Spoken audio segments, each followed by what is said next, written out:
Cash and Guns is a game involving cash and guns for, well, I guess you could use 2 players, but that would be rather redundant. For 2 to 6 players.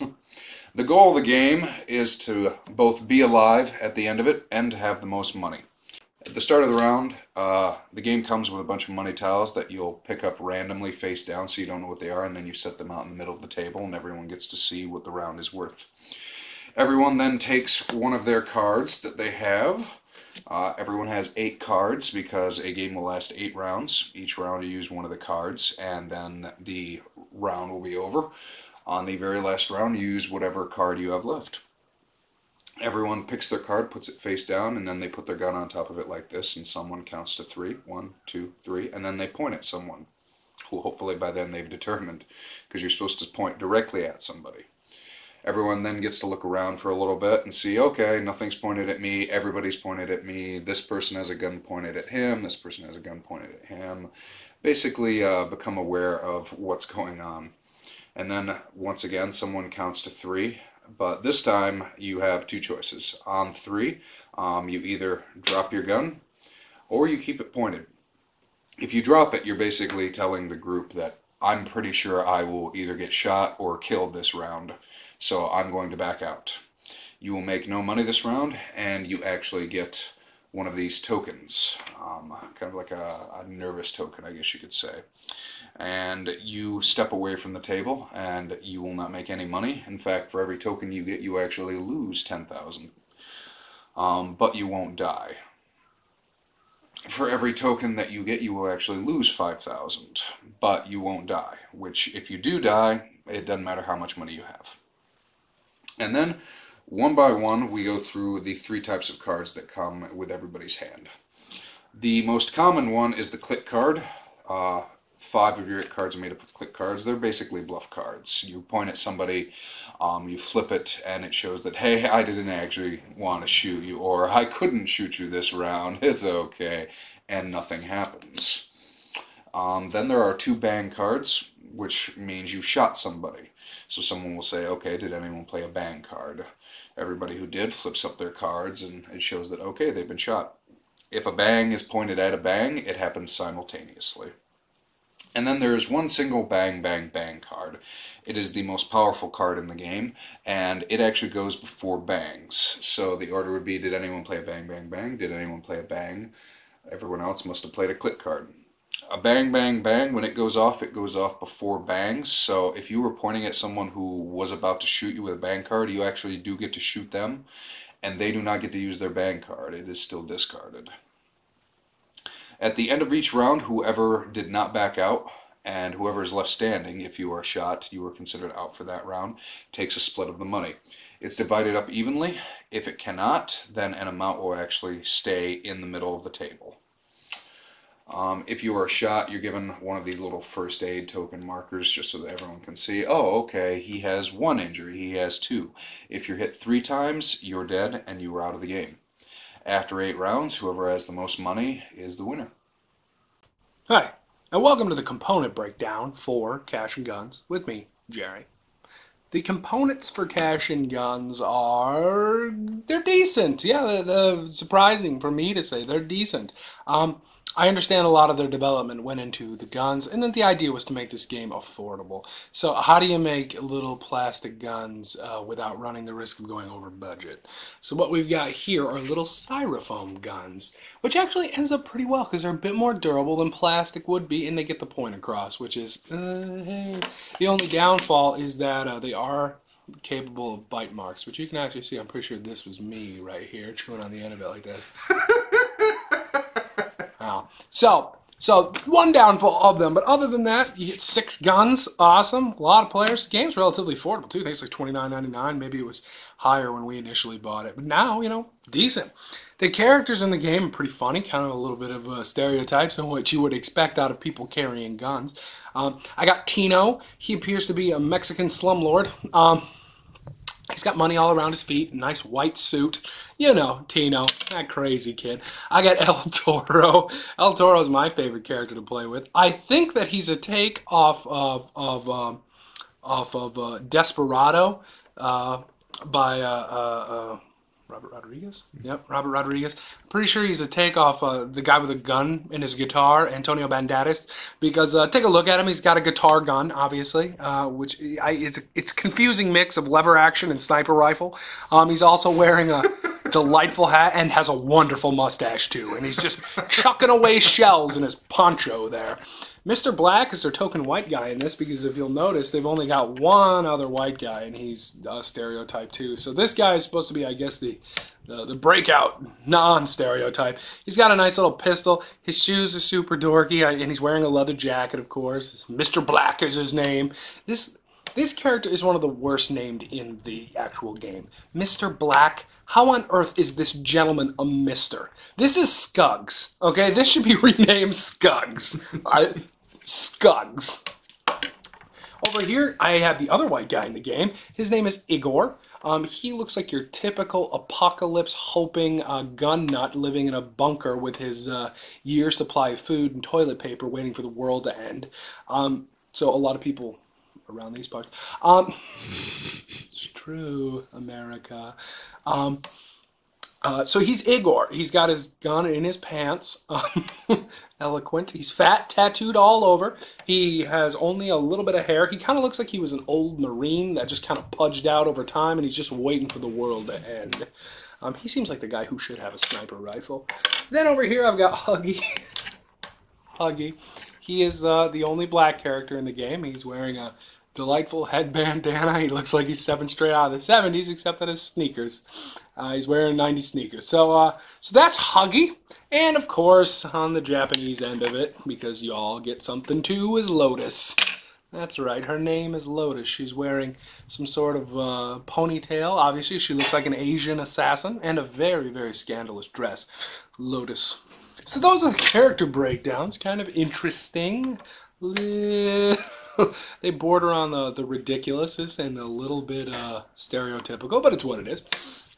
The cards are pretty basic stock, simple cards. Nothing glorious here, and they're probably one of the worst card decks I've seen in games. But to be fair, it's not really about them. They can be damaged, and as you see, ours are. They're frayed to crap. They're stained because one end's white and the other end's black. So they're dirty. They're kind of disheveled. They're falling apart. But, you know, it's not really the main push of the game. Then we've got our money right here, which for some reason has strange Vikings on it. Stop reading this stupid text. It's your turn. Nice. Nice. Little cute little sayings on the money. The money's made of cardboard. It's a cute little thing that gets the job done. It's nice that they went with cardboard instead of paper money. Paper money's the old standby Monopoly, but the cardboard money is nice. It's durable. It works. Plus, you can go like this. Take your money! Which is important in this game because you'll be doing a lot. Take your money!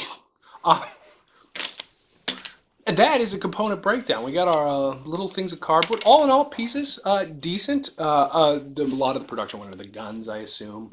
The guns are nice. They're fun. And the game is, more importantly, hilarious when you open it up. Just because when you open it up, you see these parts and you go, well, this is going to be a creative little game. They could have done anything else. No, they went with styrofoam guns.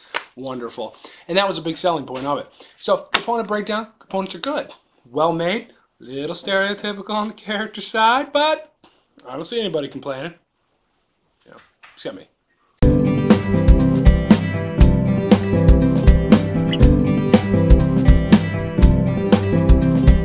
When I was a young man, people said to me, you'll never be a thing, son. I said, wait a tick and see.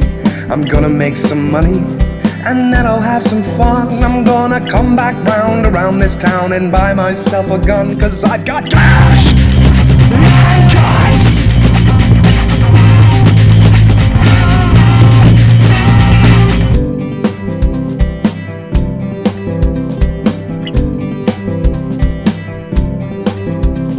I'll kill you with my bang card, it's nothing personal. It's just your time, and petty crime pays better on your own, 'cause I've got cash and guns. You know I'm gonna have myself a buy. Cash and guns.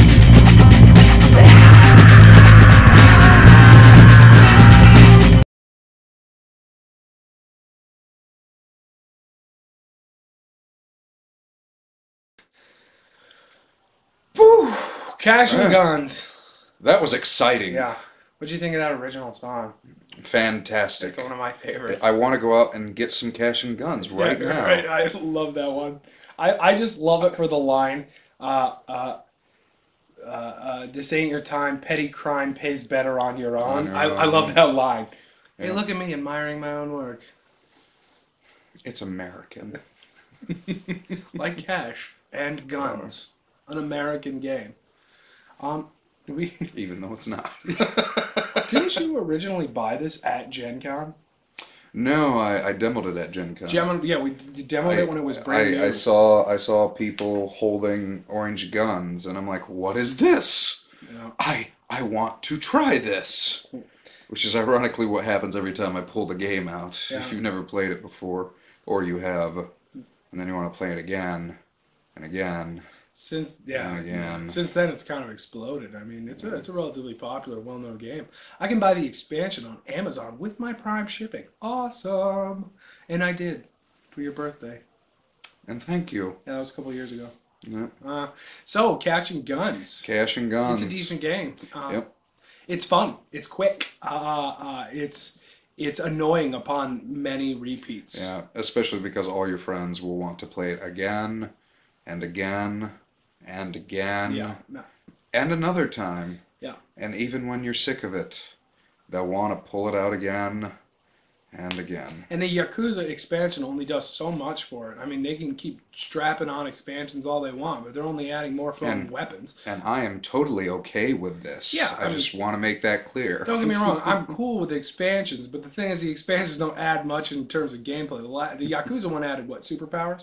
Superpowers were cool, a little bit. It added more superpowers. Yeah, there was a little bit of a variation on it, which was interesting, but, past that. And the shotgun and the swords.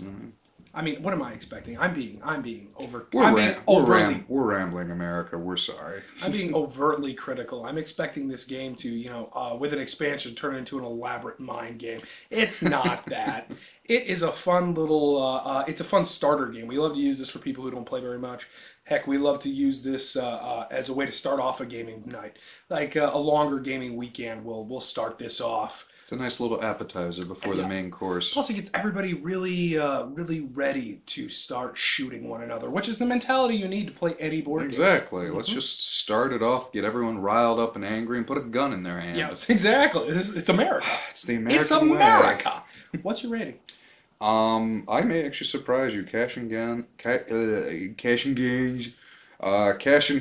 is one of my 10s. One of your 10s? It is. Get out of here. No, to me it's the best party game I've ever played. We've played a lot of them. And Cash and Guns is one of those few games, like, I did get sick of it for a while, but I don't blame the game for that. I mean, it was partially due to the fact that everywhere we went, everybody pulled it out and forced me to play half a dozen games. Fair enough. And admittingly, I mean, I didn't get sick of it till maybe 100, 200 games into it. Yeah. And at that point, if you're being forced to play that many games of something, there is no way you cannot get sick of it. Agricola? I think Agricola I'd get sick quicker. Like sweet. 20 games. The 200th it's game of a 3-hour that you put into a game, not many times you've played it. But yes, Cash and Guns is one of my 10s. I think it's one of the perfect gateway party games, and it's just one of the most unique ones. I'm going to go with a 7. Cash and Guns is fun. It is a lot of fun. It gets old really fast. My charms also don't work here. I can't use my snake charmer effect like I can with most games because people instantly turn on me. Like, I am usually one of the first people shot dead, and I have to just go guns a-blazing right off the bat. So I'm often killed very quickly with this. I like the game. Is it great? Is it fantastic? No. It's a fun party game. So I give it a 7 out of 10. Dan gives it a 10 out of 10. 10 out of 10, averaging to an 8.5 out of 10. Somewhere in there, yeah. 8.5 out of 10. So that's Cash and Guns. Cash and Guns. Hope you liked it, America. Now let's go get some Cash and Guns. Well, we need cash in order to buy the guns. That's true. And we What don't. if we get guns and then we can get cash? If we get guns first, then the cash comes. Oh, this is so illegal. Genius. Good night, America. We did just record us saying we're going to get guns and then we'll get cash. Boardgasm.